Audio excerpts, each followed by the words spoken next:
గ్రామాభివృద్ధి కృషి చేస్తూ కాంగ్రెస్ ప్రభుత్వం ప్రవేశపెడుతున్న సంక్షేమ పథకాలను పేద ప్రజలకు అందించడంలో ముందుంటానని అప్పాజిపల్లి కాంగ్రెస్ పార్టీ సర్పంచ్ అభ్యర్థి నాయన్ గజని వెంకట్కోట్ అన్నారు. మెదక్ జిల్లా కొల్చారం మండలంలో రెండవ రోజు నామినేషన్ల పర్వం జోరుగా కొనసాగింది. కాంగ్రెస్ బీఆర్ఎస్ పార్టీలు బలపరిచిన సర్పంచ్ అభ్యర్థులు వార్డు సభ్యులు నామినేషన్లు వేశారు. అప్పాజిపల్లి కాంగ్రెస్ పార్టీ గ్రామ సర్పంచ్ అభ్యర్థిగా నాయన్ గజని వెంకట్కోట్ నామినేషన్ వేశారు. మండల కేంద్రం నుండి బాజా భజంత్రులతో నాయకులు ప్రజలతో భారీగా వెళ్లి నామినేషన్ దాఖలు చేశారు. ఈ సందర్భంగా ఆయన మాట్లాడుతూ ప్రభుత్వం ప్రవేశపెడుతున్న సంక్షేమ పథకాలను పేద ప్రజలకు అందించడం ముందుంటానని, తన ఎన్నికకు సహకరిస్తున్న గ్రామ ప్రజలందరికీ ప్రత్యేక ధన్యవాదాలు తెలిపారు. ఈ కార్యక్రమంలో నాయకులు, గ్రామ ప్రజలు పాల్గొన్నారు.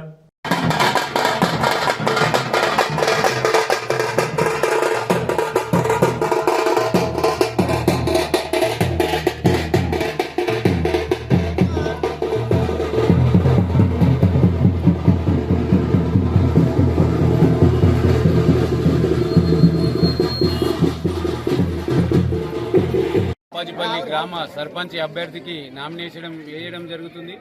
మరియు